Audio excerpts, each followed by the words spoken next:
Hello student, welcome to this video. Today in this video I am going to discuss the literary devices of the poem Dust of Snow by Robert Frost. It is from the textbook The First Flight for class 10.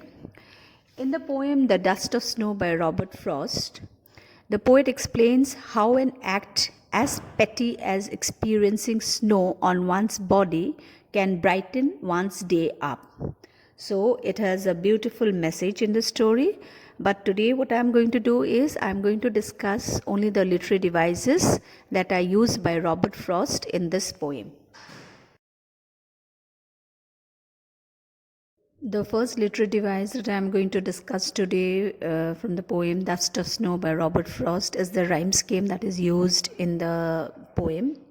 Now let's have a quick look at the first stanza of the poem. In the first stanza, when we have to find out the rhyme scheme, always remember you have to look at the last word of each line.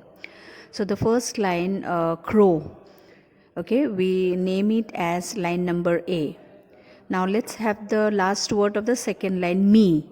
Now crow and me do not rhyme, so we name line number B as the second line is line number B. Snow. The word snow in the third line rhymes with crow, which is line number A. So we again name it as A. Now the fourth line, tree, does not rhyme with crow and snow. It rhymes with me, which is line number B. So we name it as line number B. So the rhyme scheme of the first stanza is A, B, A, B. Because crow and snow rhyme, so we name them as A. Me and tree rhyme, we name it as B. Now the second stanza, the first line, heart, we name it as, since it is a different stanza, we don't follow the same name as A and B, we take some other letter as C. Heart, we name it as C. Heart does not rhyme with mood, so we name it as D. Now part rhymes with heart, so we name it as C. Rude rhymes with mood, so we name it as D. So the rhyme scheme of the second stanza is C, D, C, D. Why C? Because heart and part rhyme. D, that is mood and rude rhyme. That is why we have named it as C, D, C, D.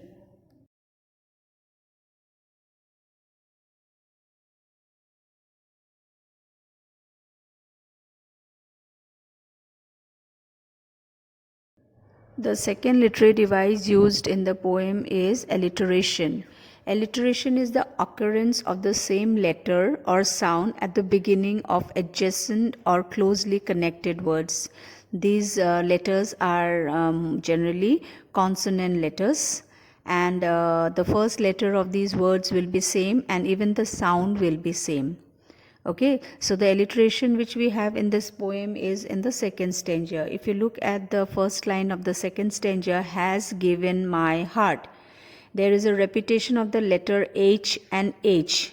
Okay, and here also H is sounded as ha, and in the letter word heart, H is sounded as ha. So we have same letter with the same sound in the same line. So that is an alliteration. The next alliteration we have in the poem is in the second stanza, third line. And saved some part. So the letter which is repeated is sa, saved, and sa, some, and both these sa has the same sound, sa sound. So that is an alliteration. The third literary device used by Robert Frost in the poem is engemmement. Engemmement is when the same sentence continues to the next line without the use of any punctuation marks. It is called engemment.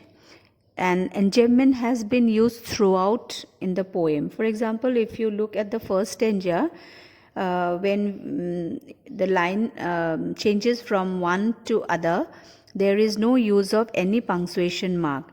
We only have one punctuation mark, and that too at the end of the sentence, at the end of the poem, which is the last line. So that is the meaning of enjambment. That means use of lines without any punctuation mark. It could be 2 lines, it could be 3 lines, or it could be even the entire poem where the punctuation marks are not used after every sentence. In this poem, the poet has not at all used any punctuation marks while changing the line.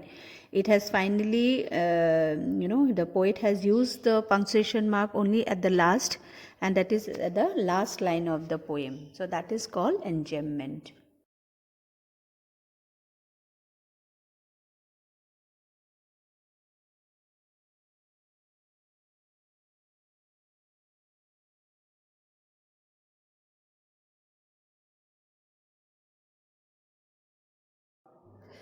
That's all in this video. We shall meet again with the other poems and their literary devices. Thank you. Have a great day.